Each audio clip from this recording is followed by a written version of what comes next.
안녕하세요 여러분, 류현입니다. 이번 시간에 소개해드릴 캐릭터는 귀면의 칼날의 사네미. 사네미 편은 옛날에 리뷰를 해드렸었는데요. 다시 하게 되죠. 영상이 날라갔기 때문에 다시 씻고요. Somewhere deep down in my heart. 자, 그럼 사네미의 첫 등장에 대해서 알아보겠습니다. 사네미의 첫 등장, 카가야 저택에서 지주회의가 열리게 되는데, 첫 지주회의가 열렸던 장면은 탄지로가 네즈코와 함께 다닌다는, 즉 오니와 귀살대원이 함께 있다라는 이죄 명목하에 지주들의 연합 회의도 하면서 탄지로를 재판을 하게 되는 거예요. 이때 처음 사네미가 등장했고, 사네미는 말하죠. 어떤 멍청한 대원이 오니랑 같이 다녔냐면서 네즈코가 들어가 있는 괴짝을 들고는 다가옵니다. 그리고 탄지로에게 협박을 하죠. 네즈코를 바로 찌르고요. 여기서 탄지로가 엄청나게 극대노를 하게 되는데, 이구로가 팔꿈치로 숨을 못 쉬게 딱 멈추게 만들고 그냥 지켜만 보게 만드는데, 탄지로는 벗어나려고 발버둥을 치고 그 속박에서 결국 벗어날 수가 있게 되는데, 기유가 이구로의 손을 잡아줬기에 탈출을 할 수 있게 되었죠. 하지만 사네미는 이에 아랑곳하지도 않고 네즈코를 두세 방 더 찌르게 되는데, 이때 카가야가 등장을 하게 됩니다. 그리고 카가야에게 사네미는 말하죠. 나리님이 말씀하시는 모든 행동이나 언행에 대해서는 자기가 다 존중을 하지만 오니와 귀살대원이 다닌다는 것은 절대 용납할 수가 없다 라고 말을 하죠. 이 말에 나리는 우로코타키 사콘지에게 온 전원을 읽게 됩니다. 만일 네즈코가 사람을 해치게 되면은 탄지로 외에 우로코타키 사콘지, 그 기둥이 기우 모두가 할복을 해서 그 죄를 뉘우치겠다고 하는데, 사네미는 말하죠. 뭐 그깟 목숨 바치는 게 뭐가 대수냐. 네즈코를 또 찌르게 되고 네즈코가 이 흥분해서 나오게 됩니다. 결국에는 사나미가 괴짝을 열어주죠. 나오라고. 너의 추악한 모습을 보여라. 근데 네즈코는 피에 대한 욕망을 결국에 참습니다. 이 모습에 사네미는 완전 충격을 먹게 되죠. 아니 오니가 어떻게 사람을 안물 수가 있지? 사네미는 결국에는 자신의 고집을 꺾게 되죠. 네즈코가 사람을 해치지 않는다는 모습을 보고 결국 수긍을 하게 되는 거죠. 사네미와 기유의 관계. 사네미와 기유는 사이가 되게 안 좋게 나오는데, 그 이유는 기유가 자신의 성격을 마음대로 좀 표출하는 그 능력이 좀 부족해요. 제대로 표출을 못하니까 둘에 대한 되게 오해가 많이 쌓였던 상태였고, 기유의 진심과는 다르게 뭔가 항상 어긋났던 거죠. 그래서 사네미는 기유를 좋아하지 않습니다. 그리고 귀면의 칼날 내용 중 그 상현 4와 상현 5, 이들과 전투로 인해서 지주인 토키토와 칸노지가 반점을 발현하게 되죠.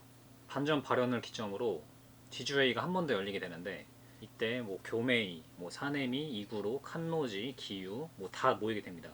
지주들이 다 모여서 이제 상의를 하게 되는데, 사네미의 전투력은 이때까지도 뭐 정확하게 나오지가 않습니다. 그리고 지주 연합회의에서 끝난 결론은 귀살대 대원들과 지주들의 합동 훈련을 통해서 실력들을 조금 더 향상을 하자, 마지막에 남아있는 최종 국면에 대비를 하자, 이렇게 해서 기술 연마를 하게 됩니다.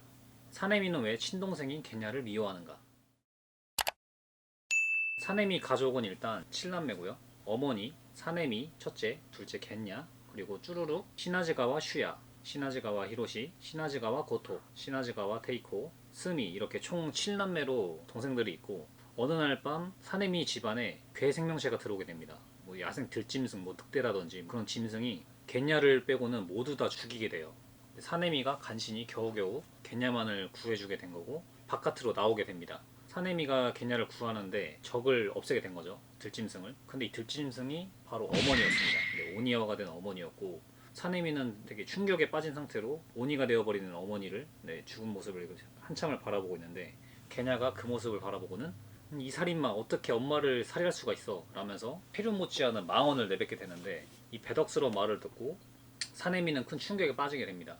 하지만 동생을 구했고 이거는 어머니가 아닌 괴물인 것을 자각을 하고 있죠. 나이를 어느 정도 먹은 사네미였기 때문에. 그렇게 사네미는 동생을 질타하기보다는 오니에 대한 분노가 극도로 심해집니다. 그래서 나는 이 세상에 있는 오니를 모두 다 죽여버릴 거야 라는 마음을 갖게 되고, 동생은 자기처럼 오니를 사냥하는 사냥꾼이 되지 않게 거리를 멀리하게 되었고, 혼자서 밤이면 밤마다 오니 사냥을 하게 됩니다. 근데 뭐 귀살 대원복이라든지 뭐 귀살대 검, 말 그대로 귀살대라는 존재 자체를 몰랐던 사내미는 그냥 맨몸으로 무탄전, 엄청나게 큰 가위, 엄청나게 큰 뭐 식칼 이런 걸로 오니와 난투극을 벌이게 되고, 이게 이미지를 보시면은 나무에다 매달아 놓고 쇠사슬로 오니를 격퇴하고 있죠.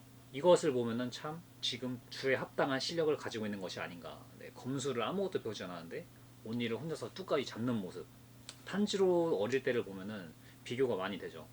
조그마한 오니 하나 퇴치하지 못해가지고 쩔쩔매던 탄지로와 다르게 완성형인 육체였다라고 볼 수 있었던 거죠. 솔풀로 오니를 사냥하던 사네미에게 등장한 구세주, 바로 쿠메노 마사시카입니다. 쿠메노 마사시카는 귀살대원이었고 사네미와 마찬가지로 임무를 받고 오니를 사냥하던 중에 사네미를 만나게 된 거예요. 사네미의 이런 우직하고 강인한 모습을 보고 귀살대 들어오지 않겠냐라는 제의를 하게 되고, 사네미는 당연히 귀살대를 들어가는 제의를 승낙을 하죠. 그렇게 둘은 같이 훈련도 하면서 거의 친형제처럼 친하게 지내게 됩니다. 많은 훈련과 연마를 한 끝에 하연의 1과 맞닥뜨리게 되고, 지금의 하연의 1은 엠무죠. 근데 이 하연의 1은 등장한 모습이 없기 때문에 좀 궁금한데, 나중에 뭐 작은 짤로라도 작가님이 그러시면 좋지 않을까. 아무튼 이 하연의 1을 둘이서 2대1로 겨우겨우 진압을 하게 되고 잡습니다. 근데 마사치카는 이때 죽게 되죠. 이러한 현 상황 때문에 사네미는 좀 좌절을 합니다. 세상은 참 부조리하고 착한 사람이 먼저 죽는다, 너무 쓰레기 같은 세상이다, 이런 생각을 갖고 있었던 중에 지주회의를 하게 됩니다. 이때 카가야 저택에서 카가야가 이제 뭐 아이들에게 좋은 말, 참 고생이 많다. 근데 이 와중에 사네미는 당신 카가야라는 사람은 위에서 아래를 내려다보듯이 편안한 곳에서 안주하면서 우리에게 무슨 지시를 내리면서 명령을 하냐, 그리고 힘도 약한 놈이 뭐 검 따윈 한번 잡아본 적이라도 있냐 도발을 하는데, 교메이가 이 모습에 입조심이라는 것을 모르냐면서 발끈을 하게 되죠. 이때 교메이가 한 대 팼으면 사네미는 머리가 한물 떴겠죠. 이 말을 들은 나리는 교메이를 진정시키고 사네미에게 미안하다고 합니다. 미안하다는 건 뭐냐, 내 말을 굳이 따를 필요가 없다, 자의로 그냥 나쁜 오니들을 섬멸을 하고 닌 주니까, 기둥이니까 네가 알아서 활동하면서 내 지시는 안 따라도 되오니 네가 부디 잘 약한 사람을 도와주고 그리고 오니를 잡아달라, 따뜻하고 온화한 표정으로 자기한테 말을 거는 모습을 보고 사네미는 생각을 하죠. 이 따스한 말투, 우리 어머니를 보는 것 같다. 이런 감정을 느끼는 와중에 마사시카가 죽은 지도 얼마 안 됐는데 너를 지주회의에 불러서 미안하다. 사네미 뜨끔합니다. 마사시카 이름을 알다니. 시노부가 여기서 또 조미료를 곁들죠. 나리님은 우리 기살대원들 이름 한 명 한 명을 모두 다 알고 있다. 사네미는 이 말에 감동을 받고, 우리의 목숨 따위는 그냥 명패, 마패처럼 그냥 쓰다 버리는 졸개의 목숨줄이 아니고 우리 모두를 가족이라 생각하고 있구나. 나는 카가야의 본심을 알게 되고 카가야를 진심으로 존경하고 따르게 됩니다. 이게 참 진정한 카리스마이지 않나. 힘과 피지컬로 사람들을 지도하고 억압하는 거는 뭐 한계가 있죠. 뭐 역사적으로도 뭐 전쟁 같은 거 있잖아요. 제 세계 2차 대전 이런 것을 보면은 무력으로 사람을 억제하고 통제하면은 사람들을 엇나가게 되어 있어요. 그러니까 두뇌로 사람을 이렇게 다스린다는 게 참 멋있지 않나 라고 생각을 하게 되고, 자 이제 드디어 사네미의 전투력이 나오게 됩니다. 상현의 코쿠시보가 전투를 하게 되는데요. 그냥 일방적으로 몸이 썰리죠. 양팔 날라가고 이제 몸통 반으로 쪼개지고 이제